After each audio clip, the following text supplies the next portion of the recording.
Lucas, capítulo 6, nós vamos ler do 27 até o versículo de número 31. Peço que a igreja, aqueles que puderem, se coloquem de pé, para nós lermos a palavra de Deus.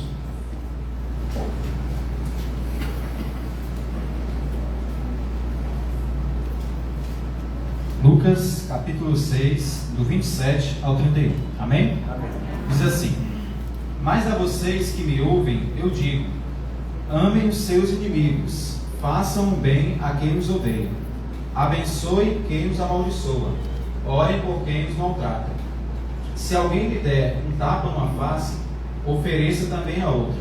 Se alguém exigir de você a roupa do corpo, deixe que leve também a capa. Dê a quem pedir, e quando tomarem suas coisas, não tente recuperá-las.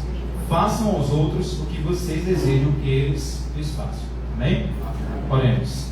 Senhor Deus, querido Pai, obrigado, Senhor, por este dia, obrigado por essa oportunidade de falar da Tua Palavra, obrigado pela vida de cada irmão, pela vida do nosso pastor, cada professor da EBD, e sempre, Pai, é um privilégio poder falar da Tua Palavra, poder falar de Cristo, e que os Senhor possa, Pai, estar capacitando tanto os professores a ensinarem, a falarem do Senhor, e também os alunos a compreenderem, a entenderem a Tua Palavra, e em especial, Pai, como sempre peço, poderem aplicar em suas vidas, porque se ensinamos é para que venha a ser aplicado e produza resultados, Pai, de justiça, de bons frutos na vida de cada um dos irmãos.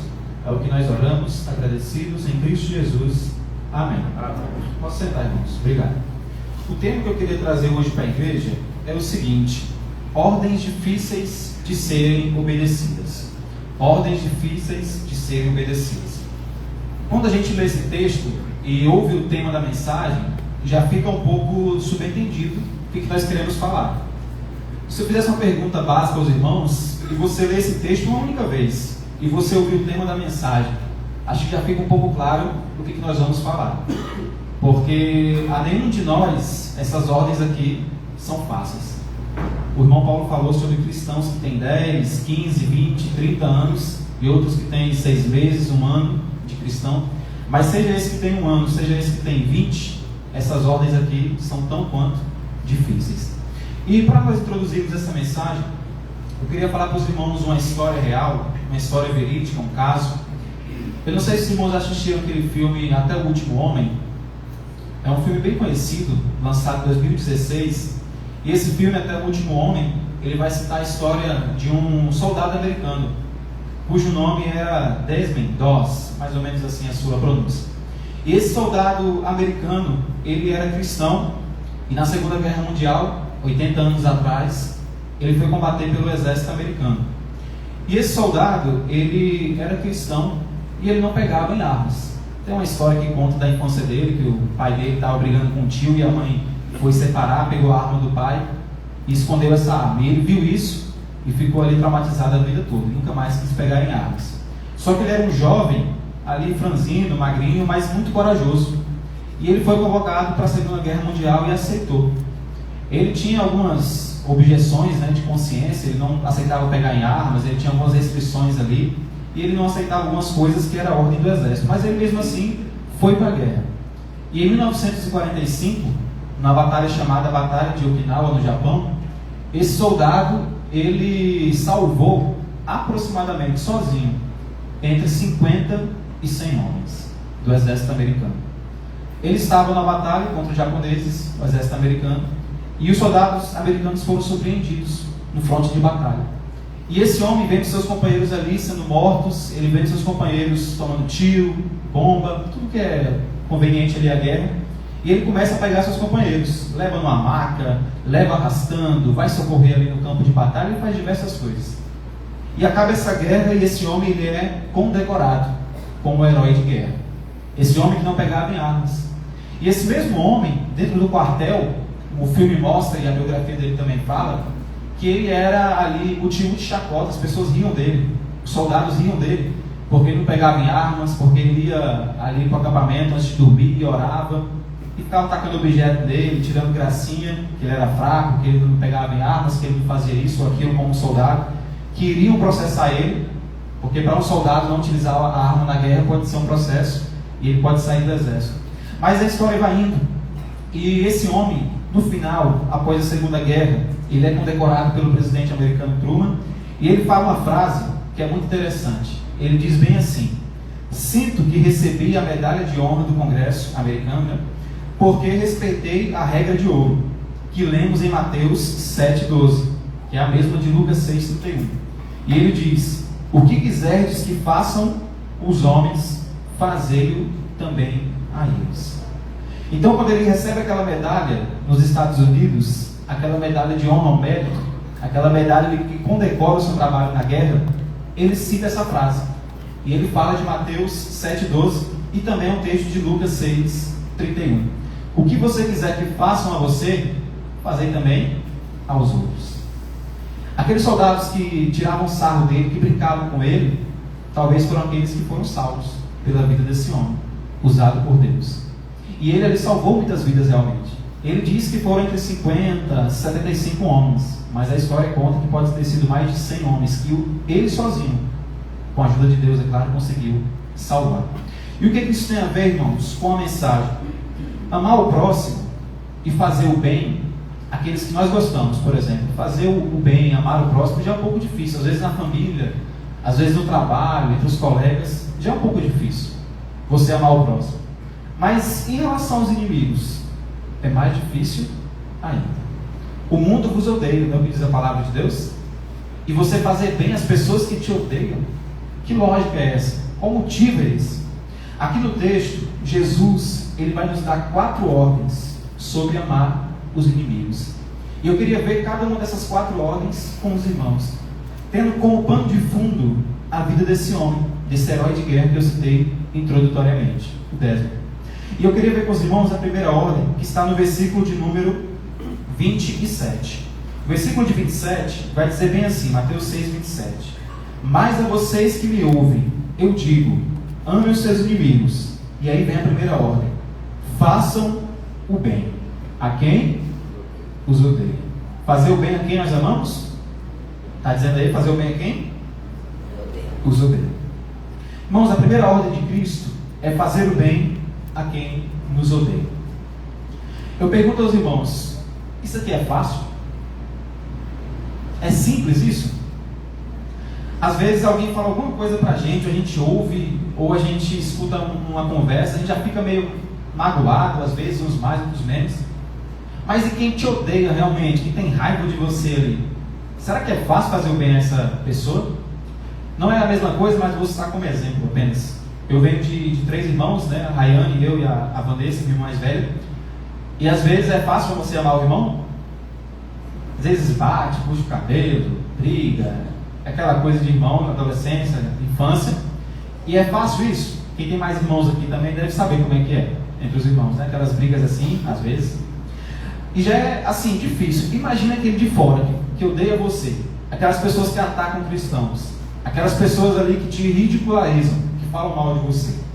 No mundo antigo, nessa época em que o texto foi escrito, era muito comum que as pessoas fossem incentivadas a amar os familiares e os amigos. Não só no mundo antigo, mas hoje também. Nós somos ensinados desde cedo a colocar uma ordem de hierarquia de relacionamentos. Primeiramente a gente valoriza a família, depois ali a família sanguínea que eu digo, depois ali os irmãos em Cristo, toda a igreja, os amigos. Mas as pessoas que nós não gostamos, geralmente a gente é incentivado pela sociedade a não gostar. A ficar meio de lá, tudo bem, gosta de mim. Ninguém, tem aquela frase que diz, eu não sou obrigado a agradar todo mundo. Porém, diferentemente da lógica humana, em que nós somos incentivados a não amar os inimigos, Cristo, ele traz uma lógica totalmente diferente. Ele traz um pensamento totalmente diferente. E naquela sociedade em que Jesus estava, havia muito ódio. Por exemplo, os judeus odiavam os samaritanos. Os judeus também odiavam os romanos. Os judeus odiavam os samaritanos porque era um conflito desde o Antigo Testamento, desde a época do exílio.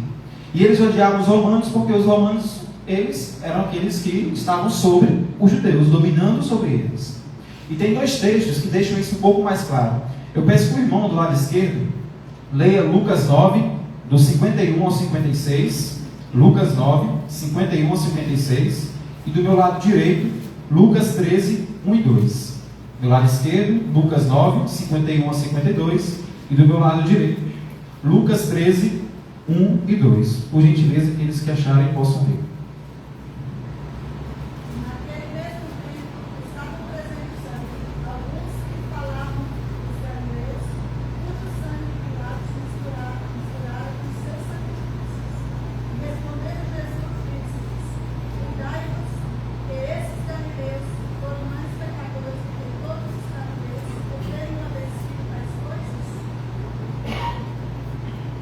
A irmã leu até o 56? A irmã leu 13, 1 e 2, já leu do lado direito, né? Capítulo de número 9, de 51 a 56, do lado esquerdo aqui. Como se aproximava o tempo de ser elevado ao céu, Jesus partiu com determinação para Jerusalém. Enviou mensageiros adiante até o povoado samaritano, a fim de fazer os preparativos para a sua chegada. Contudo, os habitantes do povoado não receberam Jesus, porque parecia evidente que ele estava a caminho de Jerusalém.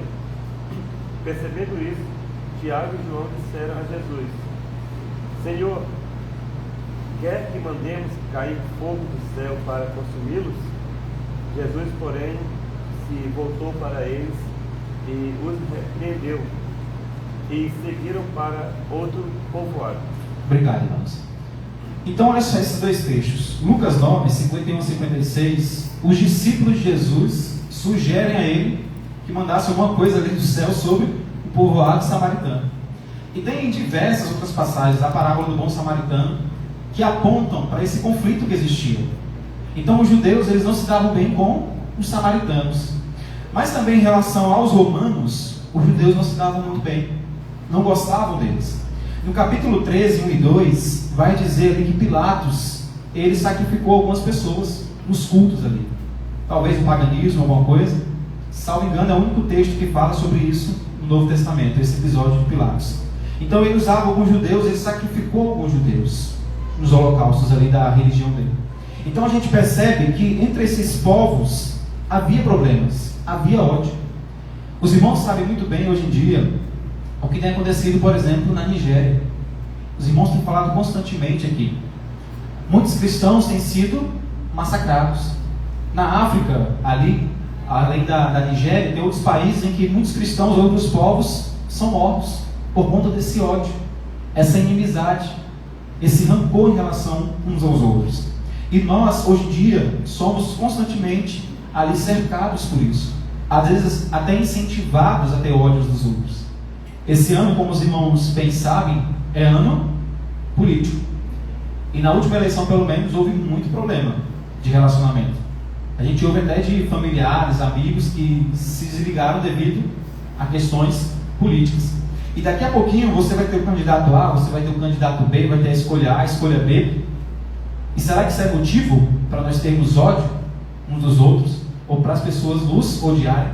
Já tem muita gente se mobilizando nesse sentido, querendo polarizar as coisas.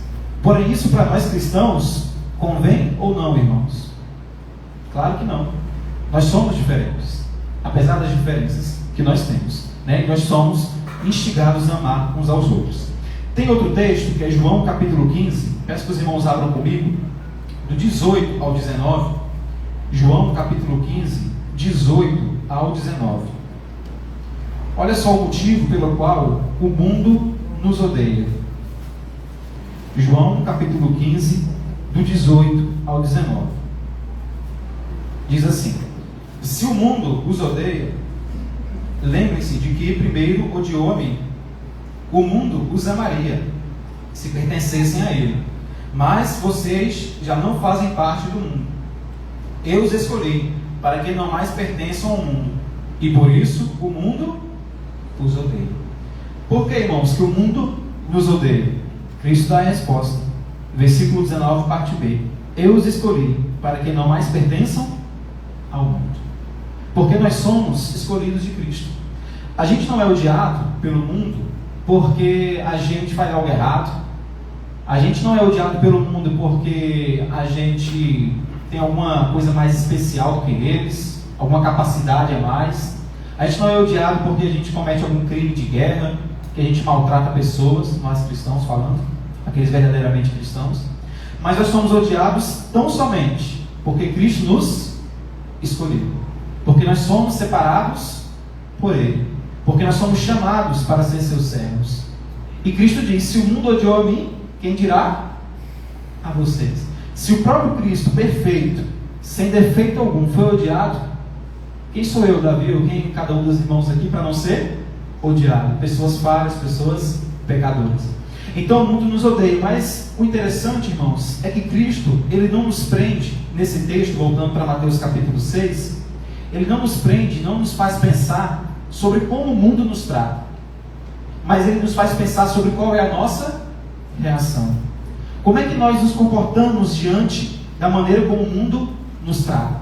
E essa nova ética, essa nova moral que Cristo traz aqui, ela se aplica radicalmente em nossas vidas.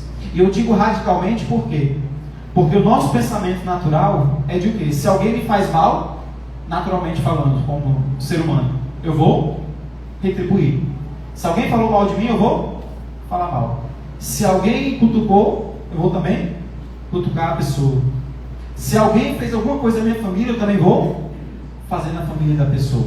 Nós somos instigados, a nossa natureza pecaminosa, ela é instigada a se revoltar e a reagir da mesma maneira como fizeram conosco. Então Cristo vem e apresenta uma nova verdade. Porém, essa atitude não é fácil. E nós devemos constantemente buscar essa maneira de agir. Em vez de eu retribuir com o mal, eu buscar retribuir com bondade. Eu buscar retribuir com os frutos do Espírito. O texto não está dizendo para você ser uma pessoa ingênua.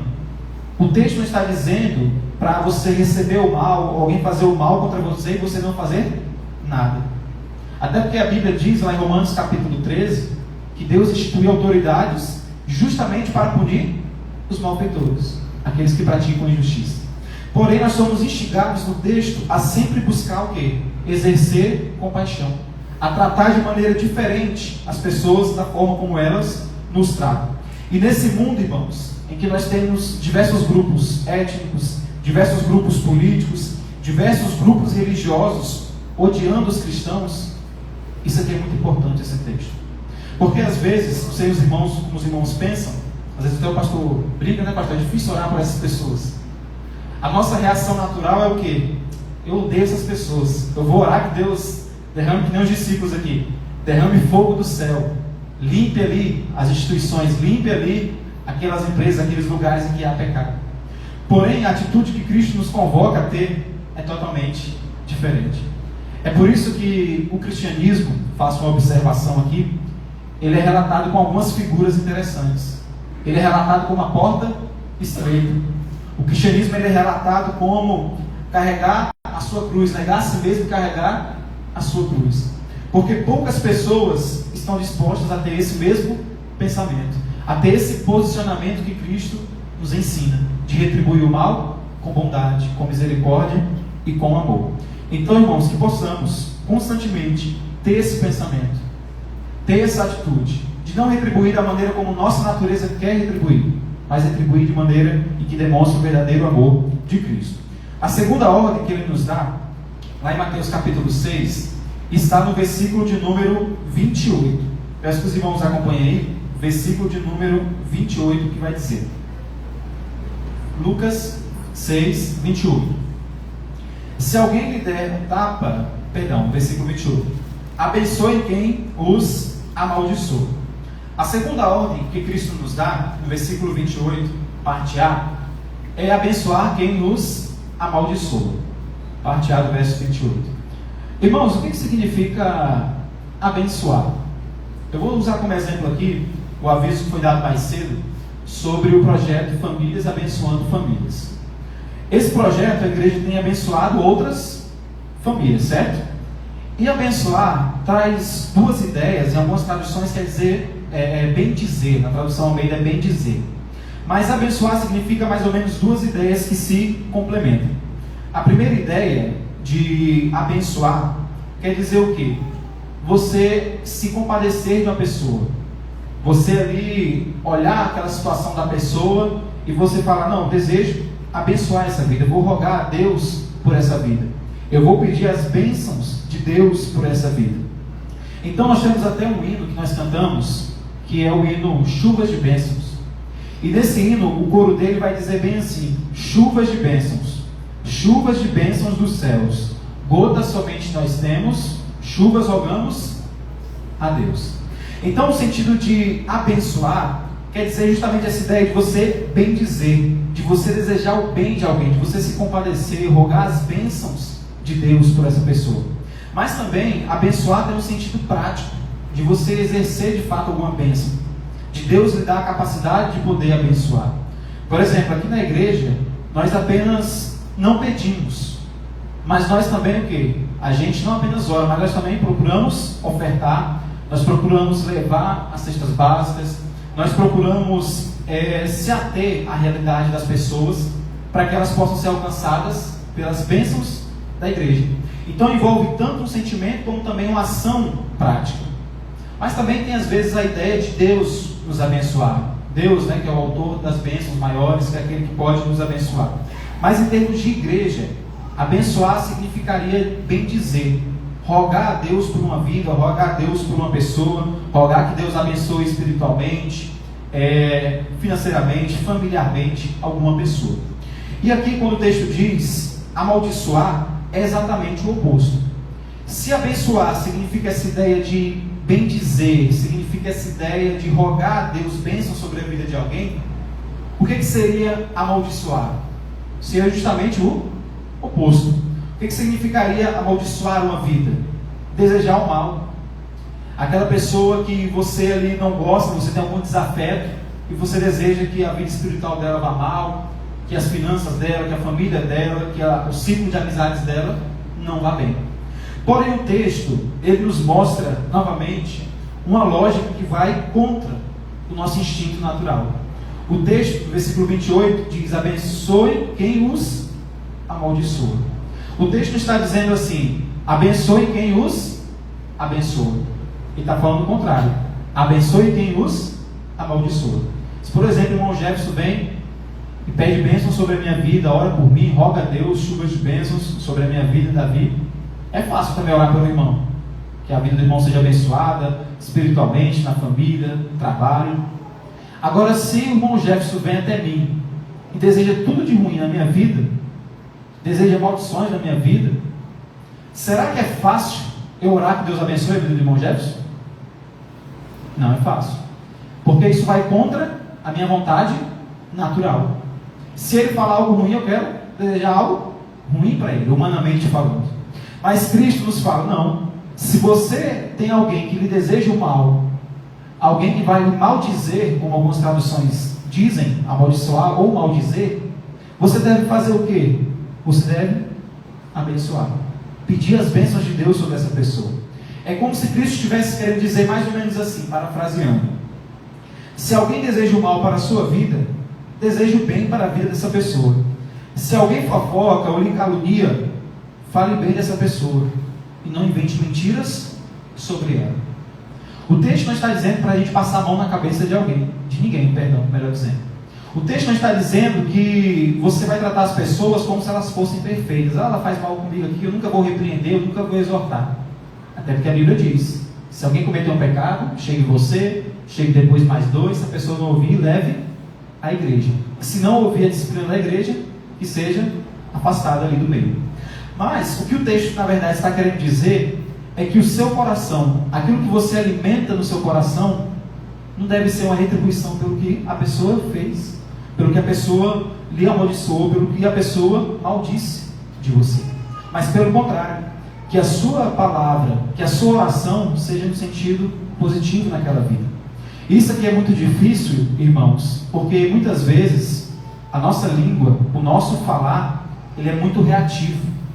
Alguns dizem que às vezes a língua ela vai mais rápido do que o pensamento. A gente fala primeiro antes de pensar. Se alguém vai nos maldizer, a gente até rapidamente tem uma reação ali de raiva, de destilar palavras, de falar ali coisas ruins para aquela pessoa, ou de orar: Senhor, leva logo. Mas não é assim, irmãos, que nós devemos ser. Não é essa proposta que Cristo nos faz aqui. Ele mais uma vez inverte a lógica. Os irmãos vão percebendo ao longo do texto, os irmãos acompanhando, que Cristo sempre vai numa contramão.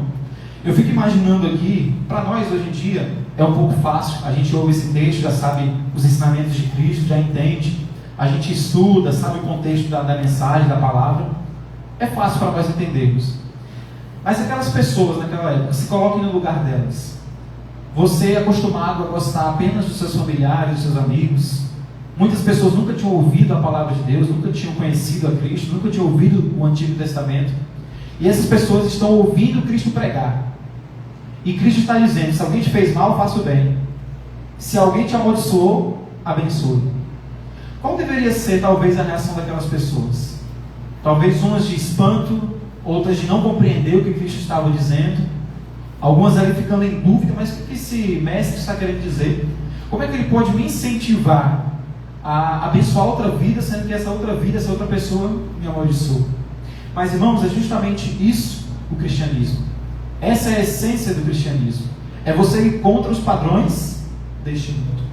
Tem um texto que eu gosto muito, que os irmãos conhecem, que é o texto de Romanos capítulo 12, 1 e 2. Se irmãos depois quiserem ver em suas Bíblias. E Romanos capítulo 12 vai dizer o quê? E não sedes conformados com este o quê? Com este mundo. Mas sede o quê? Transformados pela renovação do vosso entendimento.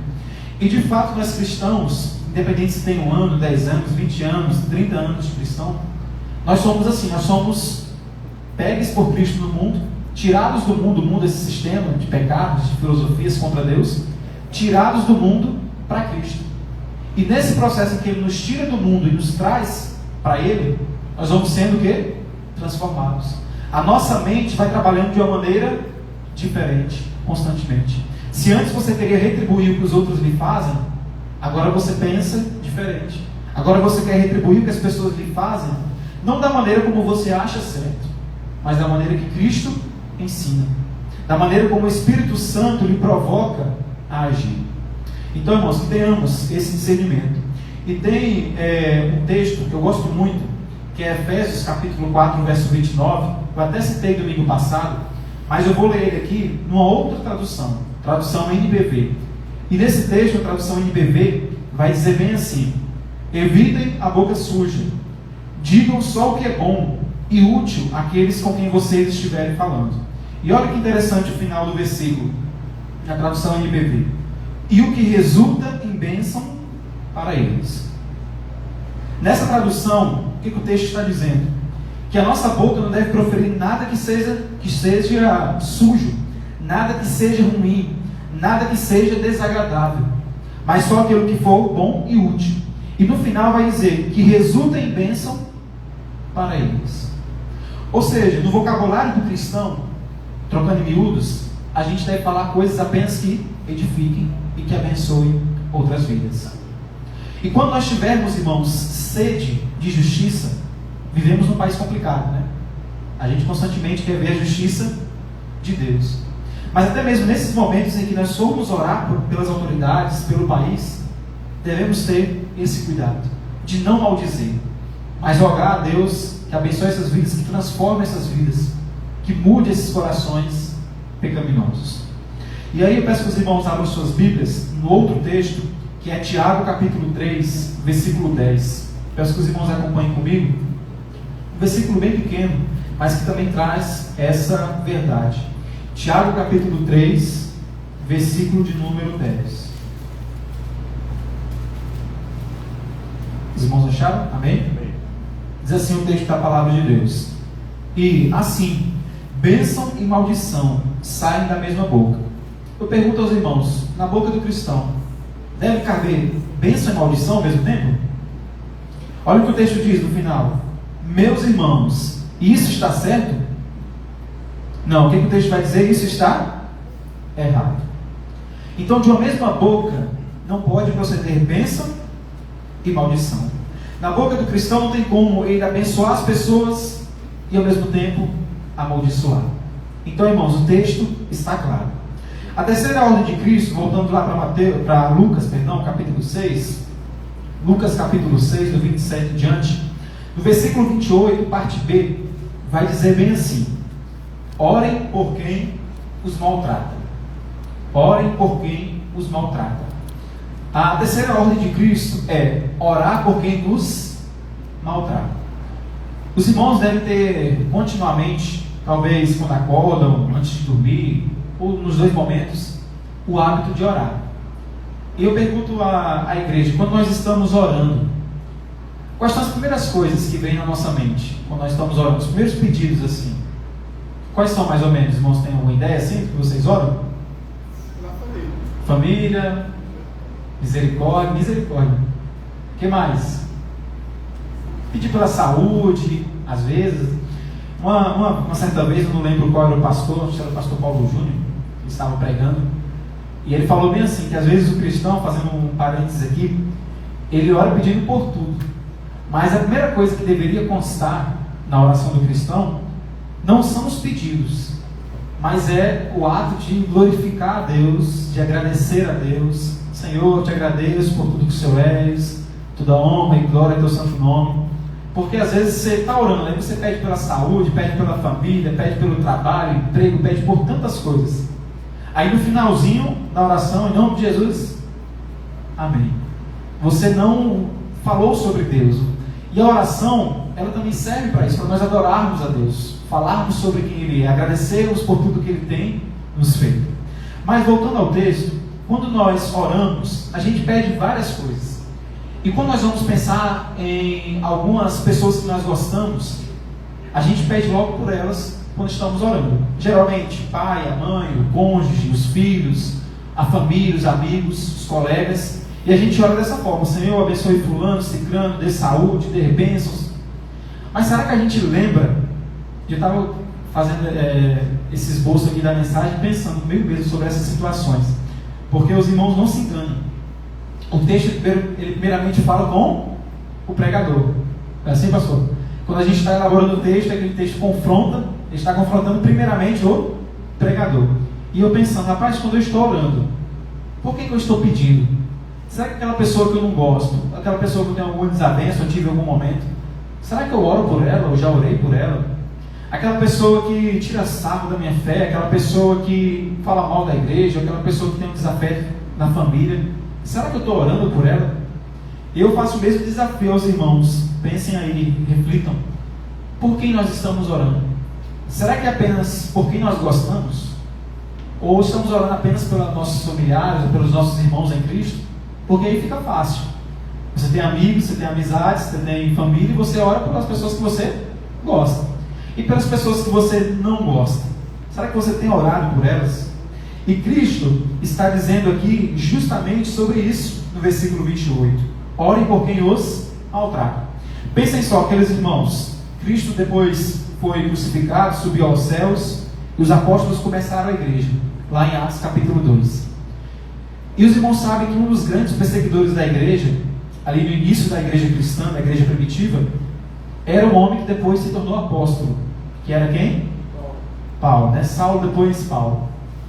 Aí você pensa, quando Paulo ali, ou Saulo, estava perseguindo a igreja, ele perseguindo, maltratando, diz Atos que ele puxava os crentes e levava até a prisão. Aí você vê aqueles cristãos orando pela vida de Paulo.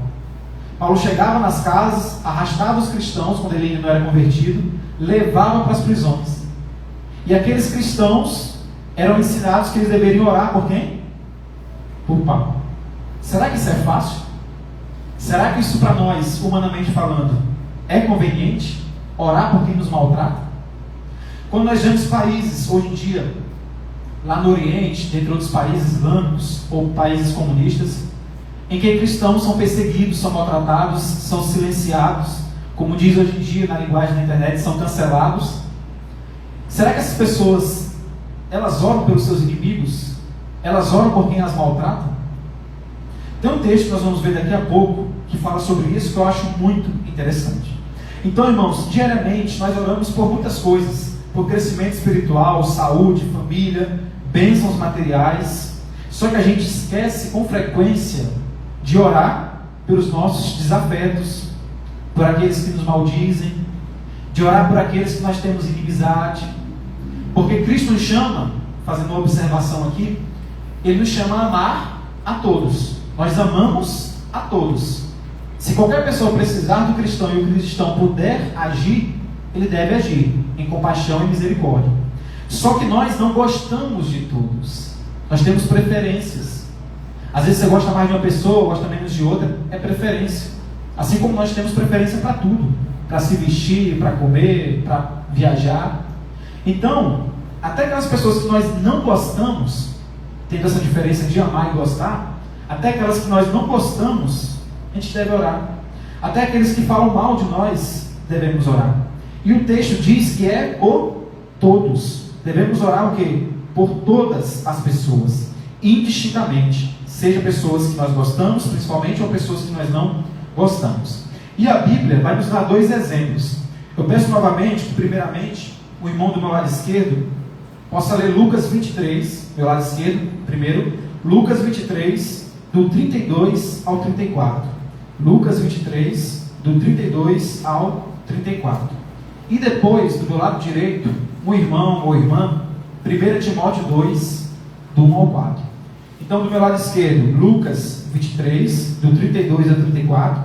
E depois, do meu lado direito, 1 Timóteo 2, do 1 até o 4. Do meu lado esquerdo, por gentileza, primeiro.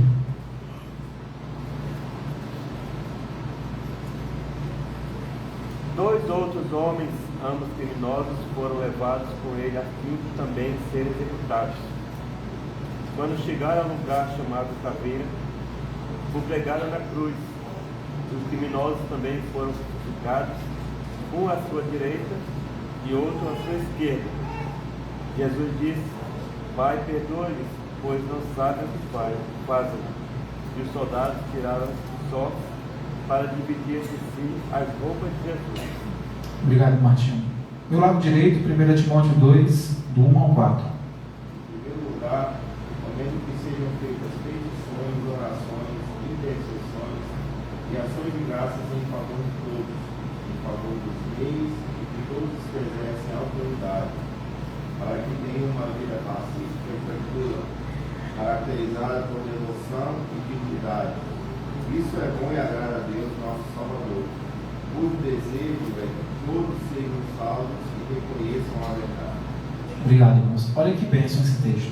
O irmão Martinho, ele leu, confusão entre irmão Marinho e irmão Martinho, agora tem 2 cunhos no final. O irmão Martinho, ele leu Lucas capítulo 23, e no versículo 32 vai dizer assim: ambos criminosos foram levados com ele, com Cristo, a fim de serem executados. Aqui é a crucificação de Cristo. E aí, avançando no versículo 33, vai dizer: o pregaram na cruz, um à esquerda, outro à direita, os 2 ladrões. E aí no verso 34 vai dizer, olha que interessante a ideia de Cristo, o que ele faz aqui? Pai, falando aqui daqueles que estavam executando a ele, perdoa-lhes, pois não sabem o que fazem. E os soldados tiraram sortes para dividir entre si as roupas de Jesus. Irmãos, às vezes para a gente entender um pouquinho, pelo menos, da dimensão de alguns textos da Bíblia, a gente precisa se colocar no lugar para entender. É até uma recomendação de leitura. Se estiver lendo a Bíblia, estiver lendo um livro, se coloque no lugar ali do personagem, do autor, para que você possa entender melhor. Às vezes isso ajuda. Já pensou você numa cruz? Hoje em dia não tem mais, mas você num paredão ali para ser fuzilado, numa cadeira ali para você ser morto, eletrocutado, enfim, você num momento da sua morte ali, alguém vai lhe matar. E aí você ora bem assim: Senhor Deus, perdoa-lhes, eles não sabem o que fazem. Você ter ali a compaixão, você ter ali a reação de orar pelas pessoas que estão te matando. E ainda mais se tratando aqui de Cristo. Além de ele estar sendo morto, crucificado, o pior, ele não tinha culpa alguma, ele não tinha pecado algum, ele não cometeu nenhum crime, e mesmo assim ele estava sendo executado. E mais, mesmo assim ele orou por esses homens. Talvez se Cristo fosse um de nós, ele ia falar: Pai, leva também junto esses 2 aqui, puxa logo, Senhor, esses 2 aqui que estão me executando, sou inocente, nunca fiz nada. Mas não, E tinham 2 ladrões também na cruz. E Cristo, a um deles, concede a bênção ali. Ele é salvo em Cristo Jesus. Então olha o coração, olha a reação de Cristo. Muito diferente do que talvez cada um de nós aqui faríamos. E lá em 1 Timóteo, capítulo 2, do 1 ao 4, como eu falei, nós estamos num ano eleitoral. Eu acho que isso aqui é um desafio que Paulo faz a nós, na verdade. Ele diz a Timóteo que deveria orar por todos, sem distinção, por todas as autoridades constituídas. E no final do versículo 4, é o versículo que eu falei que é bem interessante, que eu ia citar depois, vai dizer o quê? Que Deus quer que todos venham ao arrependimento, a se arrepender, parafraseando aqui. Então, por que nós oramos por todos, indistintamente? Um dos motivos é porque nós não sabemos quem vai ser salvo. Talvez, irmãos, isso daqui faz a gente mudar a nossa forma de pensar. Talvez aqueles que nos perseguem, talvez aqueles que nos maldizem, talvez aqueles que nos maltratam, dentre eles, haja pessoas que Deus quer salvar. Não era assim em relação a Paulo? Quem imaginaria que Paulo seria salvo? Aquela igreja sendo perseguida por Paulo, quem imaginaria, dentre aqueles irmãos perseguidos por Paulo, antes da sua conversão, que um dia esse homem seria salvo?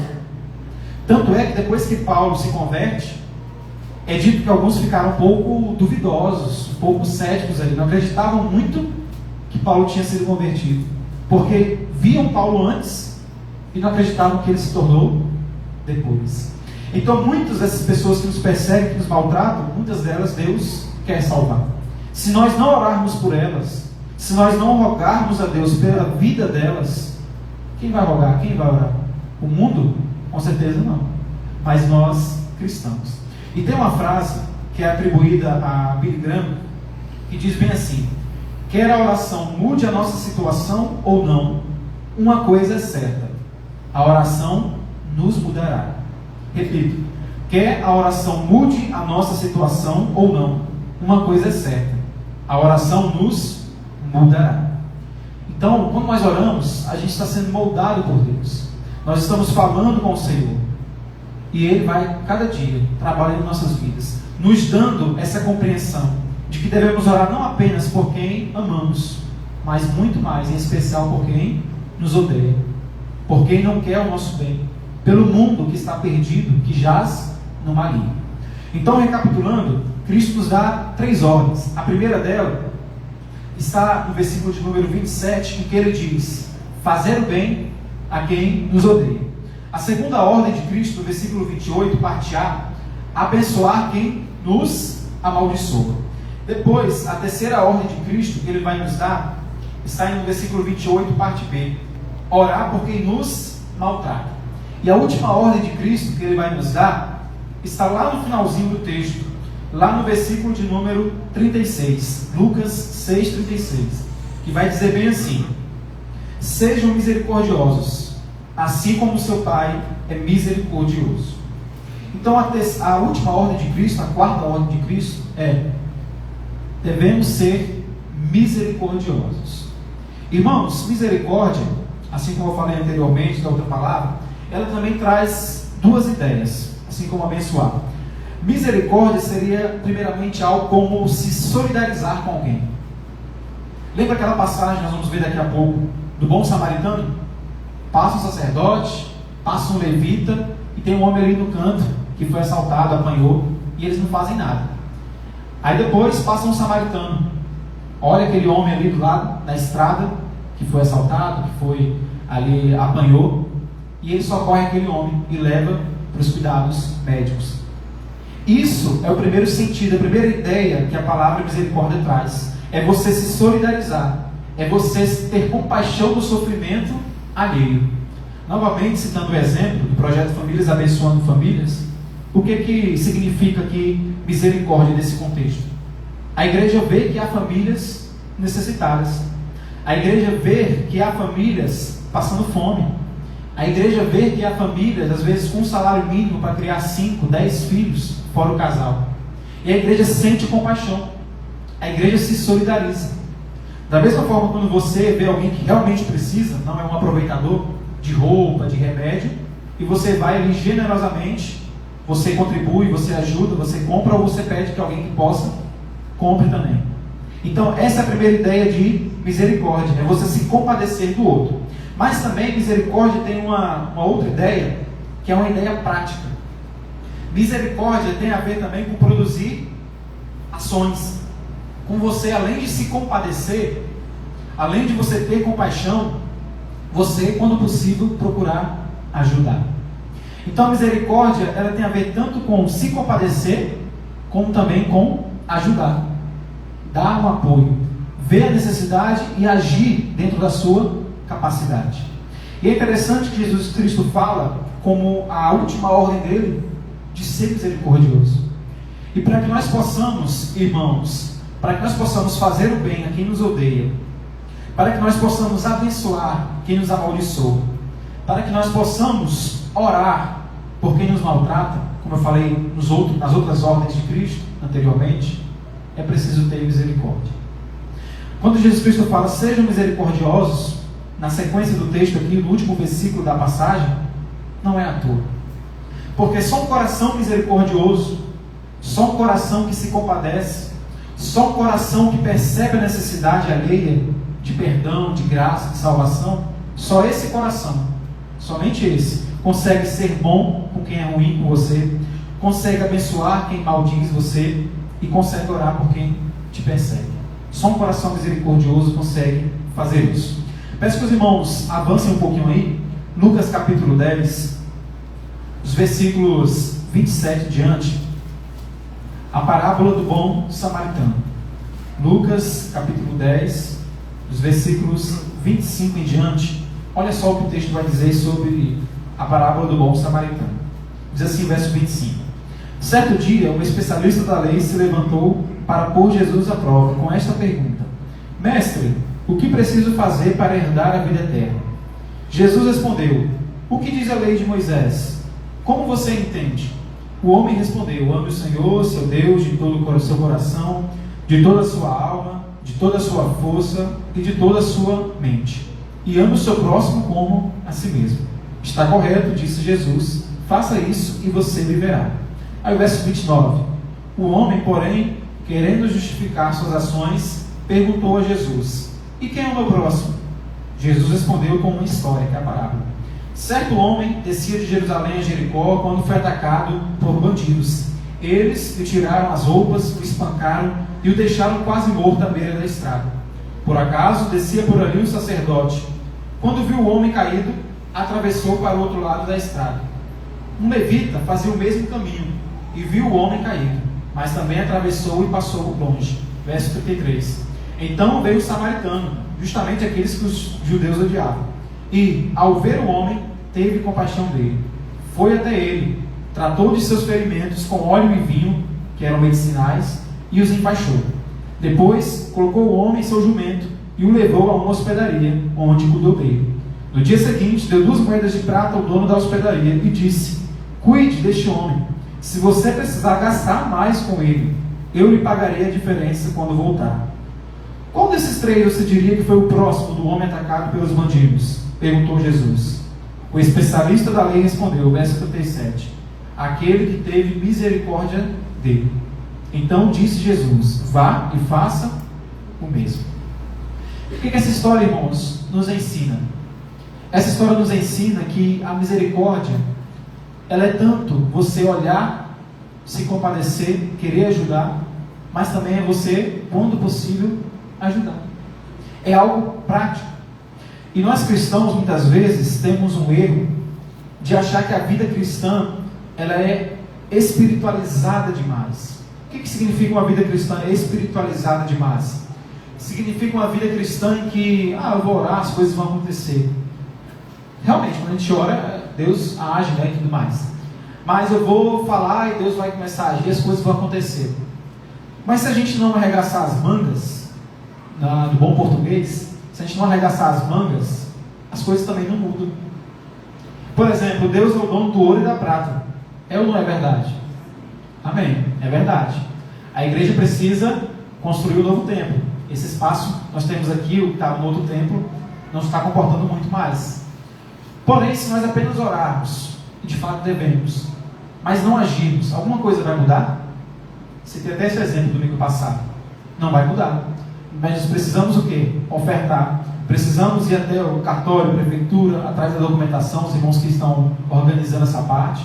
A parte contábil precisa ser vista da igreja, a contabilidade, para ver se tem caixa, para poder comprar o que precisa, e assim por diante, que não é barato construir.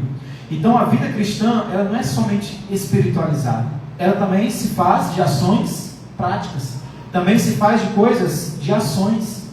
Ela se faz o quê? De coisas ali que nós no dia a dia agimos, tomamos atitudes, e não apenas esperamos o favor de Deus. Se você ora para que no final do mês você tenha condições de pagar suas contas, mas você não trabalha, você vai pagar as contas? Você não vai pagar as contas. Se você ora a Deus por saúde, mas não quer ir no médico, isso serve até para mim, que sou um pouco teimoso nisso. Se você quer saúde e não vai no médico, não se consulta, não melhora, não toma um remédio, você vai ter saúde? Não vai ter. Então precisamos também agir. Então a misericórdia no nosso dia a dia, ela é justamente isso. A gente lida com pessoas difíceis, a gente lida com situações complicadas, com pessoas que nos odeiam, e a gente precisa ter compaixão delas. A gente precisa, ao invés de reagir com raiva, violência, a gente precisa o quê? Buscar ganhar essas pessoas para Cristo, através da misericórdia. E é interessante, irmãos, que muitas pessoas, elas ouvem os cristãos orarem, elas ouvem os cristãos pregarem, mas elas querem ver ações práticas. E a misericórdia é uma dessas ações que nós podemos exercer no dia a dia. Eu não digo exercer misericórdia somente quando você está ali na Jorge Teixeira e vem algum pedinte, às vezes de maneira, como é que eu posso dizer, até com outras intenções, não é realmente por uma necessidade talvez, e vem ali e te pede uma moeda e você dá uma moeda. Se é que alguém anda com moeda ainda, né? Um pouco mais difícil. Ou você vê alguém na rua ali sentado, você passa e joga, compra uma marmita e dá uma marmita para a pessoa. Não é só isso, situações excepcionais, que não acontecem diariamente. Mas é a sua família, no dia a dia, em casa, exercer misericórdia. É no seu trabalho, pessoas que não são crentes, precisam ouvir de Cristo. E às vezes elas fazem algo ruim para você e você pensa em retribuir com maldade, mas aí vem do seu coração o Espírito Santo na sua mente, lhe dizendo ali, seja misericordioso. Tenha compaixão dessa pessoa. Entenda que ela não é salva. Ela não tem discernimento ainda espiritual. E você precisa orar por ela para que ela seja ainda salva. Então esse pensamento de misericórdia, de compaixão pelas pessoas é essencial, irmãos. E é essencial mais ainda porque vivemos num mundo egoísta. Num mundo em que as pessoas querem apenas os seus próprios interesses. É interessante, uma vez eu vendo uma mensagem do pastor Billy Graham, e ele pregando, quando eu falo Billy Graham, aquele pastor americano muito famoso mundialmente, e ele pregando e dizendo que o ser humano, parafraseando ele, o ser humano construiu aviões, o ser humano tem celular, tem internet, o ser humano se comunica muito rapidamente. As pessoas conseguem se ver rapidamente, seja por meio de um transporte aéreo, você viaja de um lugar para outro, vai ver seu familiar, seu amigo, seja por videochamada. Meu parente mora lá na Europa, você liga para ele, os dois se veem pela videochamada. Tudo está muito fácil. A gente acelerou muitas coisas. Porém, parece que as pessoas estão se distanciando mais. Parece que as pessoas, em vez de se aproximarem pelas facilidades que têm, elas estão se distanciando. Tem países, inclusive na Noruega, outros países europeus, que já estão proibindo os celulares e os tablets nas escolas. Porque as crianças não estão mais produzindo, não estão mais aprendendo. Elas precisam ainda daquelas técnicas, digamos assim, rudimentares, de escrever no papel, de poder apagar com a borracha, de poder escrever no quadro do professor. Às vezes, talvez, quem sabe, acho que hoje não utiliza mais, né? Mas usar o giz ainda, ou o pincel ali. Porque elas, as crianças, nesses países, têm se percebido que o uso excessivo de telas tem tirado das crianças a autonomia. Elas têm perdido, como o irmão Felipe até pregou aqui, foi o comentário que o irmão Felipe fez, não estão sabendo mais se posicionar, se comunicar, tem medo de se comunicar, tem medo de falar. Então o celular, as tecnologias que vieram para aproximar as pessoas estão afastando. É um mal ali indireto, é um mal ali capcioso, perigoso, sutil, a gente não percebe, mas está ali minando as nossas relações uns com os outros. Irmãos, para nós concluirmos, eu queria deixar dois pensamentos com os irmãos. Voltando para o capítulo 6 de Lucas capítulo de número 6, eu queria ler com os irmãos a citação que aquele soldado americano fez, e eu citei no início do texto, que é Mateus capítulo 7, versículo 12, mas que é o mesmo texto de Lucas 6, 31. E Lucas 6, 31 vai dizer bem assim: a regra de ouro: façam aos outros o que vocês desejam que eles lhes façam. Irmãos, resumindo e concluindo nosso pensamento em relação ao texto, as nossas atitudes para com os outros, isso aqui é um pouco difícil humanamente falando, mas quando a gente olha pela ótica da Bíblia, pela ótica do Espírito Santo em nossas vidas, é possível perceber. As nossas atitudes, elas não se baseiam no que os outros fazem a nós, mas elas se baseiam em como nós gostaríamos de ser feito para nós. Ou seja, em outras palavras, a forma como eu ajo com as pessoas não é com base no que elas fazem para mim, mas é em como eu gostaria que fosse feito a minha pessoa. O modo como eu trato vocês é o modo como eu gostaria de ser tratado. Às vezes, eu não sei como irão me tratar, nós cristãos, mas eu sei como vou tratar as pessoas. Às vezes a pessoa pode me tratar mal, pode caluniar, falar alguma coisa sem motivo, mas eu sei que eu não vou fazer isso com elas, porque o meu comportamento, segundo esse versículo 31, não deve ser com base no que eu acho, no que eu quero, ou no que a pessoa fez para mim, mas com base no que a palavra de Deus ensina, no que Cristo quer para nossas vidas. Se a pessoa maltrata, se a pessoa amaldiçoa nossas vidas, ela vai prestar contas com Deus. Agora, a forma como eu vou tratá-la não vai ser igual, vai ser diferente. E quando a gente aprende isso, que eu trato as pessoas da maneira como eu gostaria de ser tratado, os nossos relacionamentos começam a mudar. As relações à nossa volta, familiar, trabalhista, de igreja, relacionamentos de igreja, começam a mudar. Às vezes alguém te calunia, alguém fala uma coisa que você não gosta, mas você vai procurar tratar com a pessoa.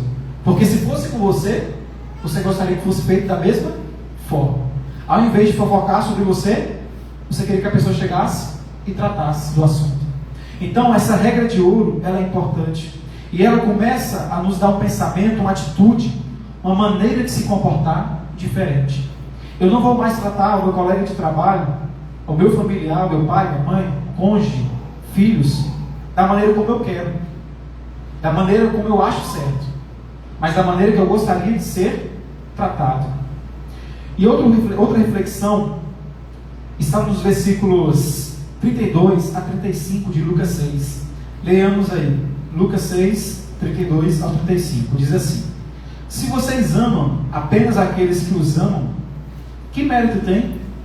Até os pecadores amam quem os ama. E se fazem o bem apenas aos que fazem bem a vocês, que mérito tem? Até os pecadores agem desse modo. E se emprestam dinheiro apenas aos que podem devolver, que mérito tem? Até os pecadores emprestam a outros pecadores, na expectativa de receber tudo de volta. Portanto, amem os seus inimigos, façam-lhes o bem, e emprestem a eles sem esperar nada de volta. Então a recompensa que receberão do céu será grande, e estarão agindo de fato como filhos do Altíssimo, pois Ele é bondoso até mesmo com os ingratos e perversos. O segundo pensamento de reflexão para nós concluirmos é: há muito mais mérito em amar os inimigos do que aqueles que a gente ama. Em outras palavras, ou aqueles que nós gostamos. Há muito mais mérito em eu amar os inimigos do que amar as pessoas que estão à minha volta, as pessoas que eu acho legal, que eu acho legais, que eu gosto, que eu tenho convivência. É muito mais virtuoso eu amar aqueles que perseguem os cristãos, eu amar aquelas pessoas que nós temos desavenças, do que eu amar uma pessoa da minha família, um amigo, um colega, um irmão em Cristo. E é interessante que Cristo, ele quebra todo o gelo, ele quebra ali tudo que a nossa natureza humana nos direciona a fazer. Ele vai totalmente na contramão. Para nós, há muito mais mérito, há muito mais virtude em amar as pessoas que estão à nossa volta, que nós gostamos.